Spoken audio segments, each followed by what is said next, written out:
Assalamualaikum warahmatullahi wabarakatuh. Semangat pagi anak-anak, sehat semua ya hari ini ya. Ibu doakan semoga anak-anakku beserta keluarga di rumah semuanya sehat dan dalam pembelajaran kali ini diberi kelancaran dan mendapatkan ilmu yang bermanfaat. Oke, sebelum pelajaran dimulai kita berdoa dulu. Bismillahirrahmanirrahim. Anak-anakku sekalian, untuk pembelajaran akuntansi yang pertama kali ini di kelas 12. Jadi pembelajaran akuntansi beda dengan pembelajaran ekonomi ya. Oleh karena itu perhatikan dengan baik. Yang akan kita pelajari pada masa pandemi ini adalah materi-materi yang esensial saja. Akuntansi sebagai sistem informasi pada masa pandemi ini akan ada 4 yang akan kita pelajari bersama. Yang pertama, makna akuntansi sebagai sistem informasi, kemudian pemakai informasi akuntansi, karakteristik kualitas informasi akuntansi, dan prinsip dasar akuntansi. Pengertian akuntansi.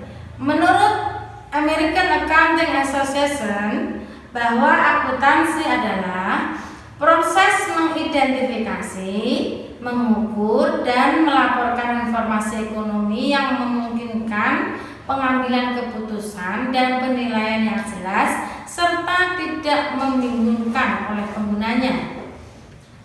Jadi makna akuntansi sebagai sistem informasi menurut Jegianto adalah bahwa sistem informasi akuntansi merupakan sebuah bentuk sistem informasi yang merubah data transaksi bisnis menjadi informasi keuangan yang berguna bagi pemakai atau usernya. Lalu siapa pemakai informasi akuntansi tersebut? Pemakai informasi akuntansi ada 2, yaitu pihak intern dan pihak ekstern. Pihak intern adalah pihak pengelola atau manajer atau pimpinan perusahaan jika pimpinan itu mengelola perusahaan atau kepala bagian yang menggunakan informasi akuntansi. Jadi pimpinan perusahaan membutuhkan informasi adalah tujuannya yang pertama sebagai perencanaan. Berdasarkan informasi ekonomi yang tepat dapat disusun rencana yang baik untuk tingkat berikutnya. Yang kedua adalah sebagai pengendalian. Berdasarkan rencana dan penerapan sistem akuntansi yang baik dapat mengontrol atau menilai jalannya perusahaan. Yang ketiga, pertanggungjawaban. Laporan keuangan disampaikan kepada pemilik atau pihak intern itu akan mendapat penilaian. Jadi bisa dipertanggungjawabkan ya. Kalau pemilik perusahaan sebagai pimpinan berarti dia masuk intern. Tapi kalau pemilik perusahaan itu menyerahkan perusahaannya kepada manajer berarti dia ikut ekstern. Sekarang ekstern ya, informasi yang membutuhkan yang pertama adalah pemilik untuk mengetahui posisi keuangan, perkembangan perusahaan, prospek perusahaan pada masa yang akan datang. Yang kedua, kreditor. Dalam hal ini bisa saja bank untuk mengetahui kemampuan perusahaan membayar utang atau untuk memutuskan apakah perusahaan itu bisa diterima atau ditolak pengajuan kreditnya. Yang ketiga, pemerintah. Bagi pemerintah berguna untuk tujuan pajak dan pengaturannya, pemeriksaan terhadap kebenaran jumlah pajak yang dilaporkan, dan sebagai alat penilai apakah perusahaan mematuhi peraturan yang telah ditetapkan, serta pemantauan perkembangan perusahaan melalui Biro Pusat Statistik. Yang keempat adalah pelanggan. Bagi pelanggan, sistem informasi akuntansi berguna untuk mengevaluasi hubungan kerja dan menentukan kelanjutan hubungan di masa mendatang. Yang kelima adalah masyarakat, bisa digunakan untuk kepentingan pendidikan ataupun untuk riset atau penelitian. Yang keenam adalah karyawan. Karyawan itu berarti digunakan untuk mengetahui sejauh mana kemampuan dari perusahaan memberikan upah atau gaji kepada karyawan. Kita lanjutkan pada kualitas informasi akuntansi. Materi sebelumnya menganalisis apa saja yang menggunakan informasi yang memberikan laporan keuangan kepada pihak-pihak yang berkepentingan.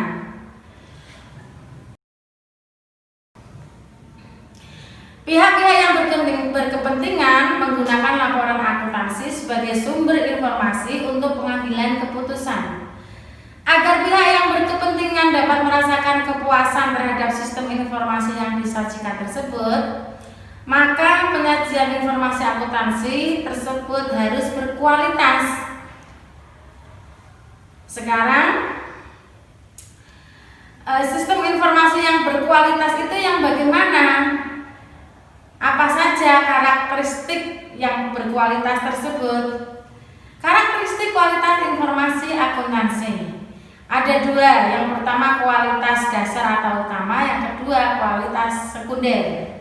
Yang pertama kualitas dasar terdiri dari relevan dan reliabel. Kalau sekunder terdiri dari dapat diverifikasi, ketepatan waktu, dapat dipahami, dan komparatif. Sekarang kita akan bahas tentang kualitas utama. Yang pertama kualitas utama itu yang bagaimana? Jadi kualitas utama itu merupakan karakteristik kualitas yang harus ada dalam setiap informasi akuntansi. Karena berkualitas, informasi ini bermanfaat sebagai poin penting dalam pengambilan keputusan. Apa saja kualitasnya? Yang pertama adalah relevan.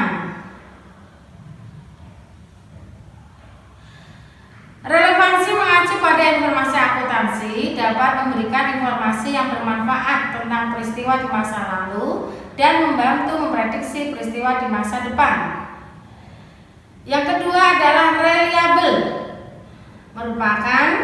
Jadi reliabilitas ini juga dikenal sebagai keandalan. Informasi keuangan itu harus dapat diperiksa oleh pihak lain yang menghasilkan pendapat yang sama supaya kebenaran informasi yang dihasilkan itu terjamin. Kualitas informasi akuntansi menjadi reliability jika memenuhi unsur-unsur. Yang pertama adalah lengkap.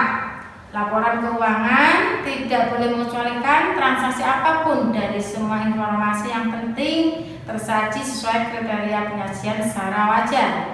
Yang kedua netral. Informasi laporan keuangan tidak dibuat atas dasar kepentingan salah satu pihak, baik kepentingan eksternal maupun internal. Yang ketiga adalah bebas dari kesalahan. Jadi sejauh mana informasi akuntansi itu bebas dari kesalahan. Kualitas yang kedua adalah kualitas informasi akuntansi sekunder. Kualitas informasi akuntansi sekunder. Jadi kualitas informasi sekunder ini sebagai penunjang dalam memengaruhi seberapa bergunanya informasi yang tersaji. Kualitas informasi sekunder terdiri dari yang pertama, dapat diverifikasi atau verifiability. Yang pertama yang dimaksud dapat diverifikasi adalah bisa diverifikasi, sering juga disebut sebagai objektif. Yang kedua harus dapat diverifikasi oleh akuntan-akuntan lain dengan metode yang sama dan juga dapat diuji. Yang kedua ketepatan waktu. Jadi dalam penyajian informasi keuangan harus tepat waktu agar pengambilan keputusan perusahaan juga bisa dilaksanakan pada waktu yang sudah direncanakan. Kualitas yang ketiga adalah dapat dipahami. Yang dimaksud dapat dipahami bahwa suatu informasi akuntansi baru bermanfaat bagi pemakai informasi bila dapat dipahami dengan baik. Yang terakhir adalah komparatif, jadi bisa dibandingkan ya. Jadi setiap informasi akuntansi itu agar dapat berguna dalam pengambilan keputusan haruslah dapat diperbandingkan baik antar periode maupun antar perusahaan. Selanjutnya kita akan membahas tentang prinsip dasar akuntansi. Prinsip akuntansi yang berlaku umum merupakan prinsip dasar yang digunakan sebagai pedoman dalam melaksanakan proses akuntansi. Penyusunan laporan keuangan oleh perusahaan harus mengikuti prinsip prinsip akuntansi yang berlaku secara umum. Karena prinsip dasar dalam akuntansi berguna untuk membuat laporan keuangan menjadi akurat. Selain itu, dengan menjadikan prinsip akuntansi sebagai acuan, laporan yang dihasilkan juga menjadi lebih sesuai dengan informasi yang tersedia, sehingga laporan keuangan yang disusun berdasarkan prinsip-prinsip akuntansi tersebut memungkinkan pemakai laporan keuangan untuk membandingkan perusahaan satu dengan perusahaan yang lainnya. Prinsip dasar dalam akuntansi diatur oleh Ikatan Akuntansi Indonesia (IAI), yaitu sebuah badan yang mengatur peraturan dan kebijakan akuntansi yang ada di Indonesia. Berikut 10 prinsip dasar akuntansi yang ada di dalam peraturan akuntansi Indonesia.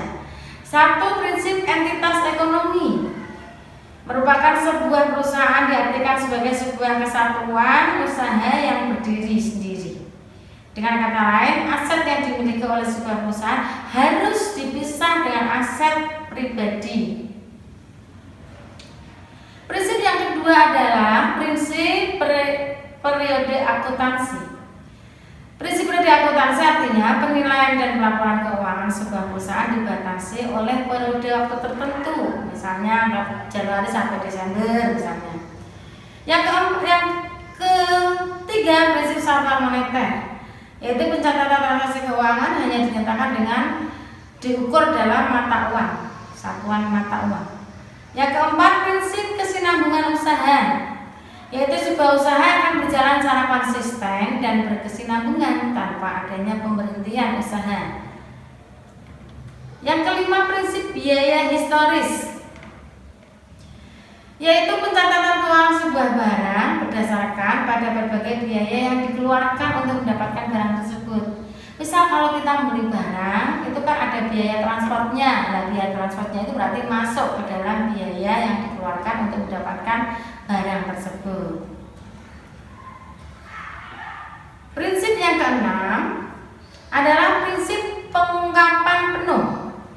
Prinsip pengungkapan penuh dalam menyajikan informasi laporan keuangan harus mempunyai prinsip pengungkapan informasi secara penuh.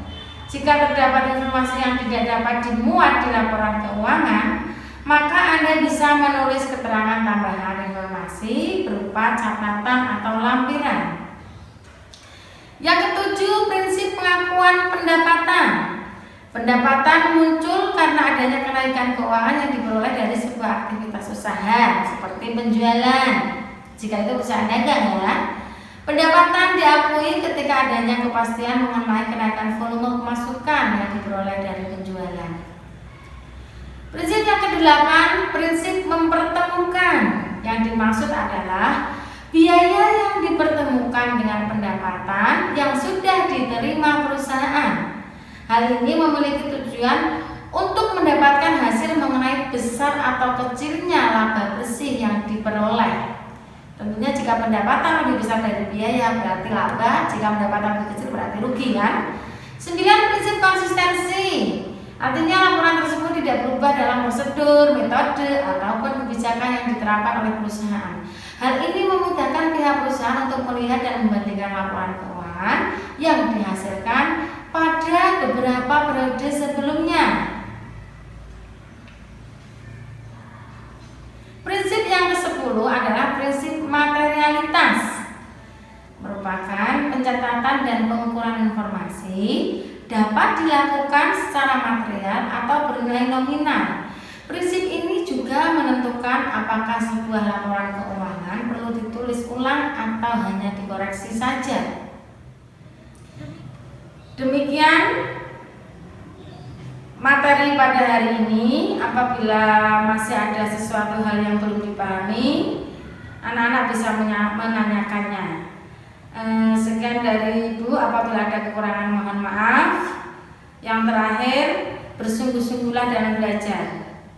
Sesuatu pekerjaan yang sederhana jika dilakukan dengan cinta yang besar akan menghasilkan hasil yang besar yang luar biasa. Terima kasih. Assalamualaikum warahmatullahi wabarakatuh.